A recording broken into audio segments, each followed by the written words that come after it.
Hey everyone, it's Sarah and welcome back to my channel. It's a little bit of a different angle, not a super flattering angle, so forgive me. But I just filmed an interview with Marissa, who is Dylan's fiance from Love After Lockup. And I know a lot of you guys know that he was recently arrested. We go over his charges. We kind of go over what's going on with him now. And I hope you guys really enjoy this interview. So check it out. Make sure you like and subscribe. Follow me on Twitter and Instagram at Reality Squad and enjoy the interview. And after the interview, I will see you in the next video. Take care, you guys. Bye-bye. So how have you been? I've been okay.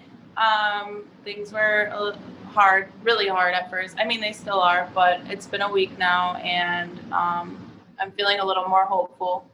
So Okay. a little bit better. Have you been able to talk to Dylan?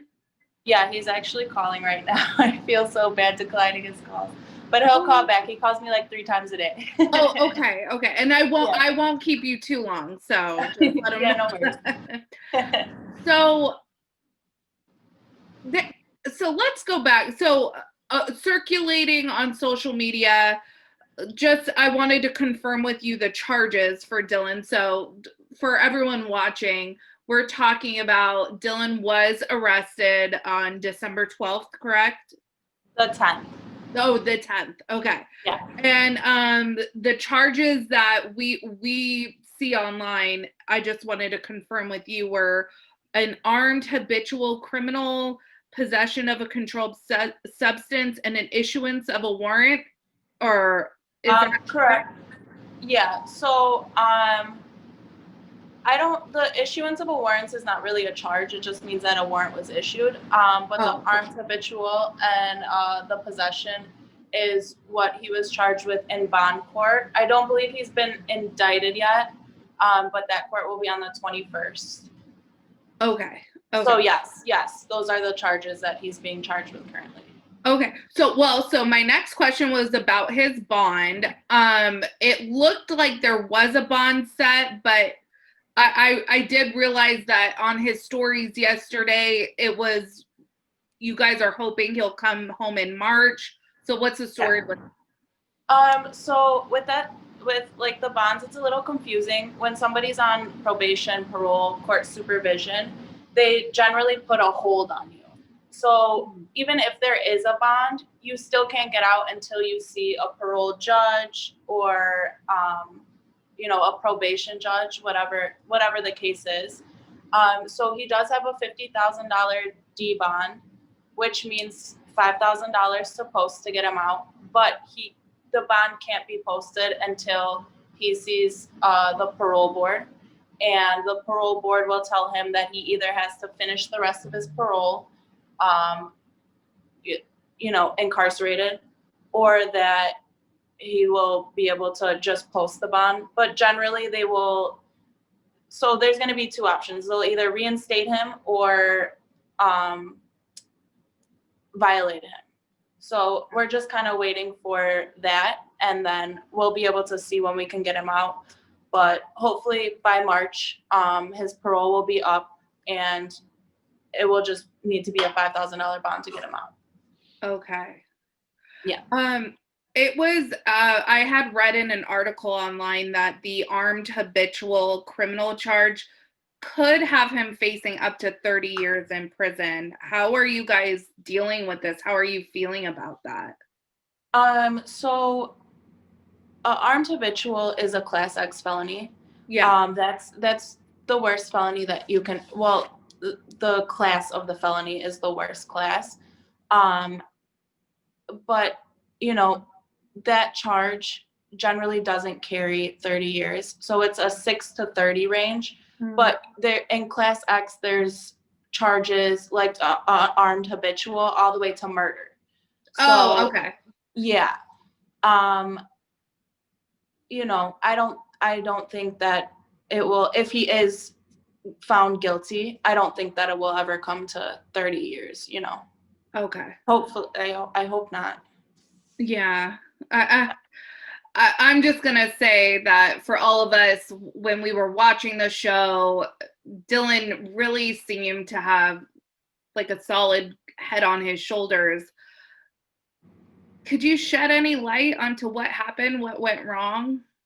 Or You know, nothing. There was nothing really that went wrong, and you know, it may sound biased for me to say that Dylan did have a good head on his shoulders, and he was doing good things, you know, because I'm his partner. yeah. But it's the truth, and you know, people see it, people notice it, Mhm. and it's just hard. You know, once you're in the system, it's really a revolving door, and it's easy to go back in, and you know, there's a lot that comes with it. Yeah. But he was doing really well, Mm. and you know, hopefully he can get out and continue to do that. And yeah. I saw in a previous interview that you did that you were talking about his like lifelong friends Yeah. that were around him that Yeah. hopefully it seems to be kind of a cycle, right? Yeah, you know, it's hard when you have like friends or family who have you know, either problems with drug use, or you know, are back and forth in the you know, in jail or prison. Right, yeah. It's hard because you don't want to just turn your back on people that need help, especially when they need it the most. And Dylan has a big heart. He Mm. loves to help people. And he's the go-to person, you know, if somebody needs something, whether it's money or a shoulder to cry on, or really anything, they come to Dylan, and that's a lot to deal with, especially since you know, he had a lot going on himself. Mm. He had a partner, he still has his family, and he's just always there for everyone.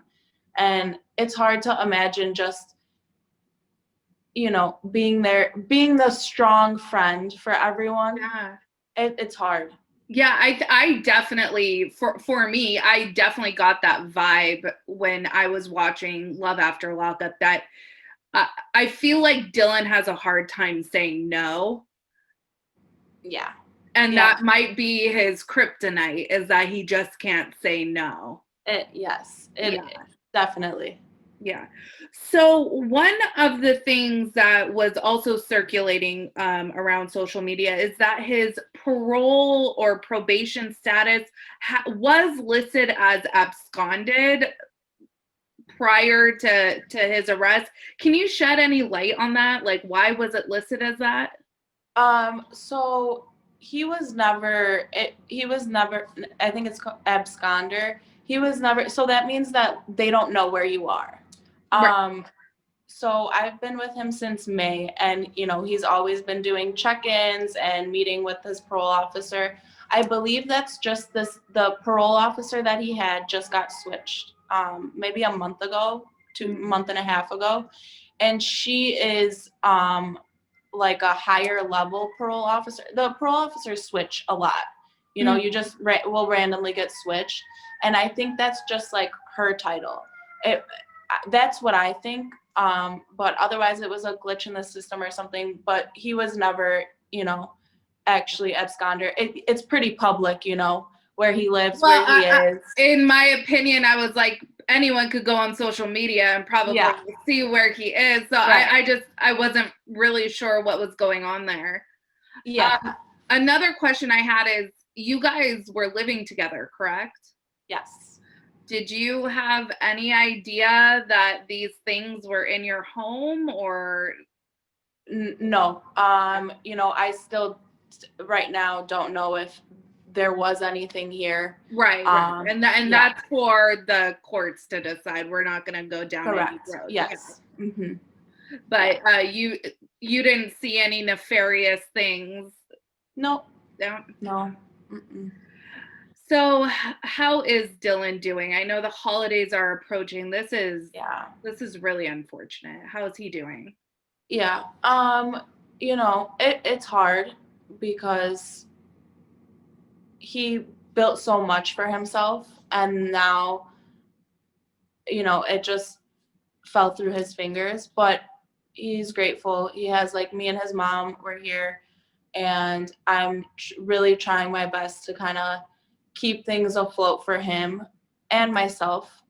Um, just keeping things going with his business and helping him to like keep all his bills and stuff, so that when he comes home, he's not just hit with like late fee, late fee, late fee, there's a lot of things that people don't think about, like he could be gone and he has a car note, Yeah. and if it wasn't getting paid, it would just be repossessed, and that's terrible. That would go on his credit. Then he would come home without a car.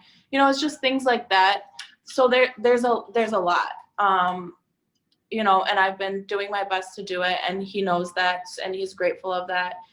He's grateful of like all the fans and the support, and he's in okay spirits, as much as he could be.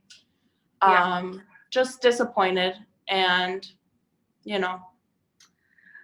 I'll say on behalf of myself, I'm that Tyra Banks emoji where I was like, I was rooting for you. And I just wanna, yeah. Dylan, come on.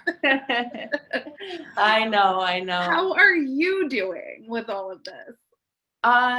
This is the first time you're really going through this with.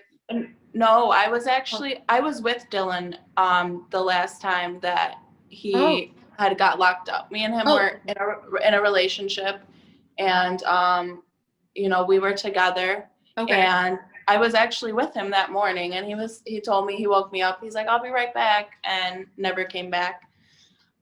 So no, it's not the first time. And this isn't new to me, which I'm not proud of or anything, but it's it's easier for me to navigate.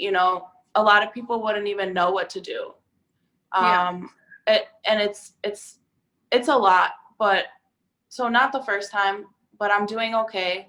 I'm upset. We got engaged. We just moved into this beautiful place together, and it's hard like walking around and like like seeing his stuff, or just little things that remind me of him. And like I hate sleeping by myself. Yeah. But I've had my friend Lexi, actually, she's just been like here for me 24/7, and she's a good friend of Dylan's as well. Okay. And since he's been gone, she's just like really been here, and thank God for her.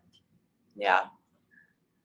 So, worst case scenario, if he is sentenced to several years, are you planning on sticking by his side? So, of course. Yes. Dylan, before anything, is my best friend, and no matter what, he will always have me in his corner. And I will always be there for him, no matter what.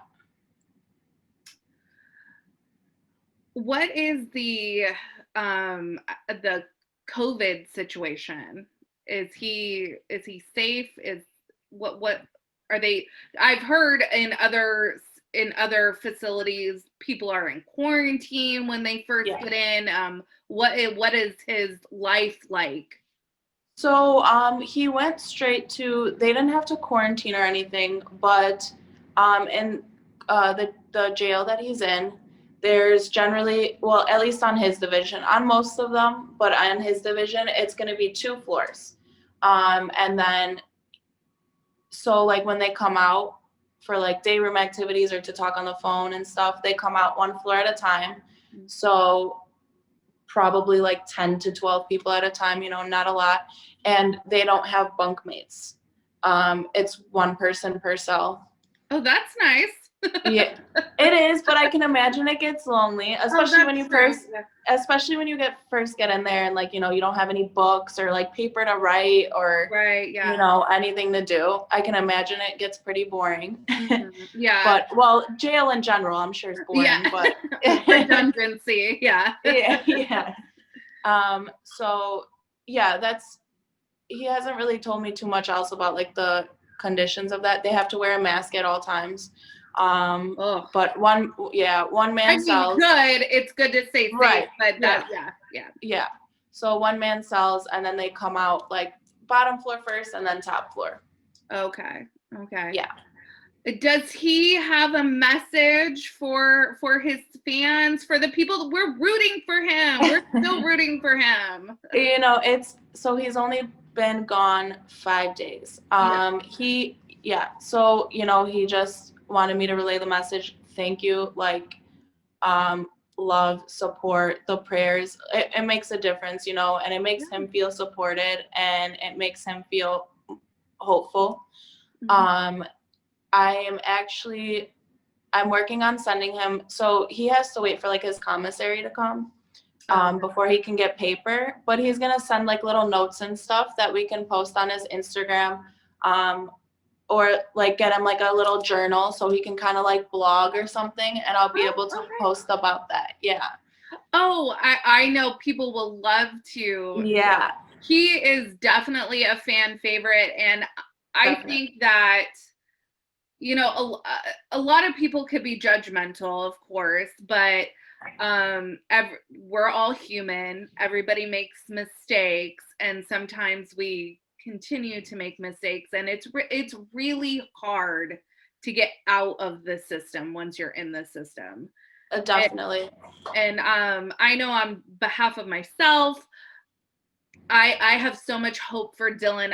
He has such a level head on his shoulders, and I have so much hope for him, which also makes me so PO'd at him right now.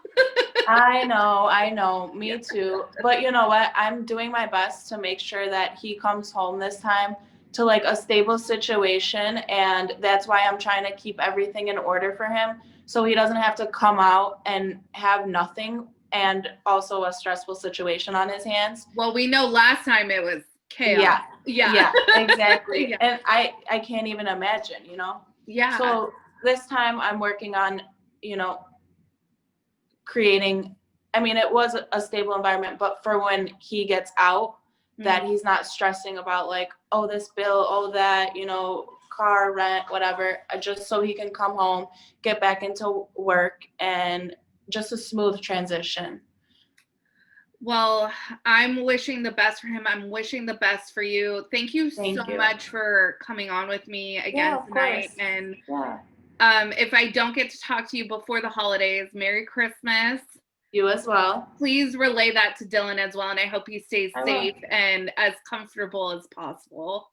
Thank you. I will let him know. Okay. Have a good night, Marissa. All right. Bye. Bye.